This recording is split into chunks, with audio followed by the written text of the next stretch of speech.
मऊ लुसलुशीत आणि हलकी फुलकी इडली म्हणजे चवीसोबतच आरोग्याचीही मेजवानी. सांबार आणि चटणी सोबत तिची जोडी तर अप्रतिमच. पांढरी शुभ्र मऊसूत आणि स्पंजासारखी फुललेली इडली पाहताच भूक दुप्पट होते. प्रत्येक घास हलका, स्वादिष्ट आणि मनाला समाधान देणारा असतो. गरमागरम सांबार वर खमंग चटणी सोबतची इडली म्हणजे दक्षिण भारतीय खाद्य संस्कृतीची खरी शान आहे.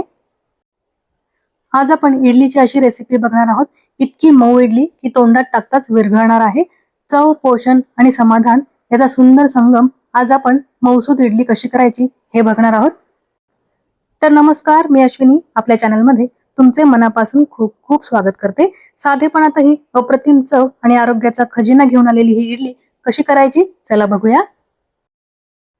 मला दुसऱ्या दिवशी इडली करायची आहे सकाळी सकाळी, त्यामुळे मी आदल्या दिवशी सकाळी डाळ आणि तांदूळ हे भिजत घातले होते. 3 वाटी तांदूळ आणि त्याच्यासाठी 1 वाटी उडदाची डाळ असं प्रमाण मी घेतलेलं आहे. इडलीसाठी हे अगदी परफेक्ट प्रमाण आहे. आणि तांदूळ हा जाडसर घ्यायचा आहे, मोठा तांदूळ घ्यायचा.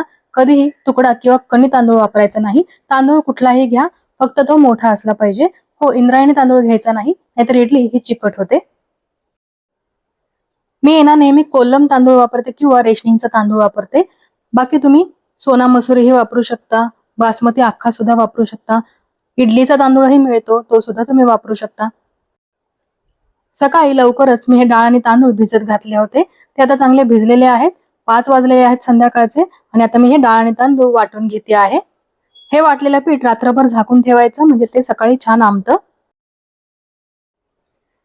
इडली करताना आपण अगदी बारीक वाटायचं नाहीये हे साहित्य. थोडंसं रवाळ रवाळ ठेवायचं, म्हणजे इडली अगदी स्पंजासारखी मस्त फुलते.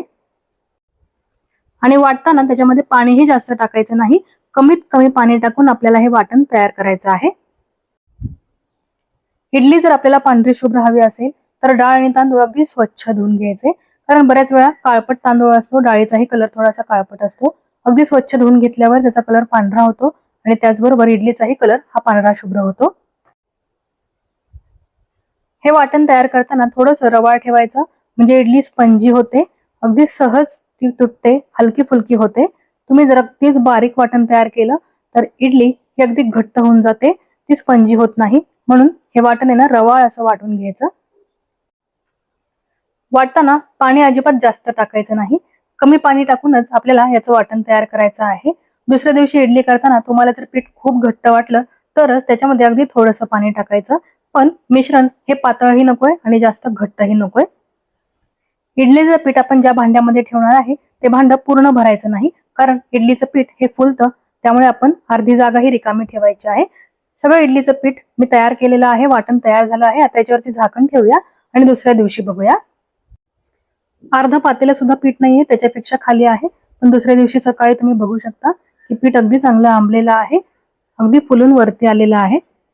अशाच पद्धतीनं पीठ हे आंबायला हवं, तरच इडली अगदी मस्त स्पंजी होते. आता याच्यामध्ये बाकी काहीही टाकायचं नाहीये, फक्त मीठ टाकायचं आहे. चवीनुसार मीठ याच्यामध्ये टाकायचं, चांगलं मिक्स करून घ्यायचं आणि नंतर याची इडली पात्रामध्ये इडली करायची. जर पीठ आंबलं नसेल तर थोडासा सोडा टाकायचा, पण पीठ अगदी छान आंबलं की त्याच्यामध्ये सोडा टाकायची गरज पडत नाही. पीठ चांगलं आंबवल्यामुळे आपोआपच इडली छान फुलते, त्याच्यामुळे सोड्याची गरज पडत नाही. त्यामुळे तुम्ही जर पीठ तयार केल्यानंतर ते जास्त आंबलं नाही तरच सोडा टाका, आणि पीठ चांगलं फुललं तर त्याच्यामध्ये सोडा टाकू नका, फक्त मीठच टाका आणि त्याची इडली तयार करा. इडलीच्या भांड्याला आधी तेल लावलं आहे आणि त्यानंतर त्याच्यामध्ये मी इडलीचं बॅटर टाकते आहे. तेल जर लावलं नाही तर इडली सहजपणे निघत नाही, म्हणून भांड्याला तेल लावायचं आणि नंतर त्याच्यामध्ये बॅटर टाकायचं. आधी भांड्यामध्ये खाली पाणी टाकायचं आणि त्यानंतर त्याच्यावरती इडलीचं भांडं ठेवायचं आहे. 3 भांडी आहेत माझी, ती ठेवली आहे इडली पात्रामध्ये आणि झाकण लावलं. झाकणावरती वजनही ठेवलं, जेणेकरून वाफ बाहेर जाणार नाही. आणि 10 ते 12 मिनिटेच आपल्याला ही इडली वाफवून घ्यायची आहे.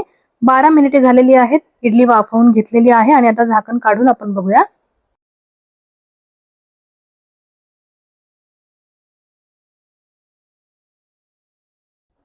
आणि इथे तुम्ही बघू शकता इडली किती पांढरी शुभ्र झालेली आहे. ती अगदी चांगली फुललेली सुद्धा आहे आणि दिसतानाच दिसते ना की स्पंजी सुद्धा झालेली आहे. आता आपण ही इडलीची भांडी काढून घेऊया आणि इडली कोमट करायला ठेवूया.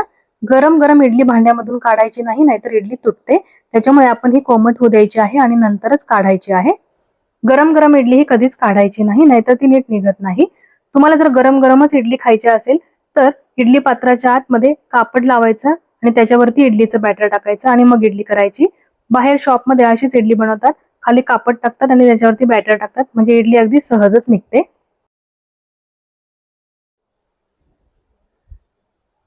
बघा, इडली अगदी सहज निघते आहे. आपण उडदाची डाळ जास्त नाही टाकलेली, त्याच्यामुळे हे पीठ चिकट झालं नाही आणि इडली सुद्धा चिकट झाली नाही. उडदाच्या डाळीचं प्रमाण जर जास्त झालं तर इडली ही चिकट होते आणि भांड्याला सुद्धा इडली चिकटून बसते. ती निघताना इडली अगदी एकसारखी निघत नाही. त्याच्यामुळे उडदाच्या डाळीचं प्रमाण अगदी परफेक्ट टाकायचं. तर बघितले ना मंडळी, अगदी साध्या सोप्या टिप्स मी तुम्हाला सांगितलेल्या आहेत आणि पांढरी शुभ्र मऊ लुसलुशीत इडली ही तयार करून दाखवलेली आहे. तुम्ही सुद्धा मी सांगितल्याप्रमाणे डाळ आणि तांदळाचं योग्य प्रमाण घ्या आणि स्टेप बाय स्टेप अशाच पद्धतीने इडली करा. मग बघा, तुम्ही बनवलेली इडली सुद्धा पांढरी शुभ्र होणार आहे, स्पंजी होणार आहे, मऊ लुसलुशीत होणार आहे, त्याचबरोबर चविष्ट सुद्धा होणार आहे. आजच्या व्हिडिओमध्ये आपण फक्त इडलीचीच रेसिपी बघितलेली आहे. सांबर आणि चटणीची रेसिपी मी नक्की नेक्स्ट व्हिडिओमध्ये तुम्हाला सांगेल. व्हिडिओ खूप मोठा झाला असता म्हणून आपण फक्त इडलीचीच रेसिपी बघितलेली आहे. तुम्हाला आवडली आहे का ही रेसिपी? अगदी भरपूर भाज्या टाकलेलं सांबर, म्हणजे पालक, मेथी, शेवगा, बटाटा, वांग, दुधी भोपळा, ज्या ज्या भाज्या असेल त्या सगळ्या टाकून चविष्ट सांबर बनवलं. चटणीही बनवलेली आहे ओल्या खोबऱ्याची आणि फुटाण्याच्या डाळीची. याची रेसिपी मी लवकरच शेअर करेन. तुम्हाला ही रेसिपी आवडली असेल तर व्हिडिओला लाईक करा, शेअरही करा आणि चॅनलवरती नवीन असाल तर चॅनलला जरूर सबस्क्राईब करा. कारण अशाच इझी आणि टेस्टी रेसिपीज आपण आपल्या चॅनलवरती बघणार आहोत. अशीच मस्त रेसिपी घेऊन आपण पुन्हा भेटूया. धन्यवाद.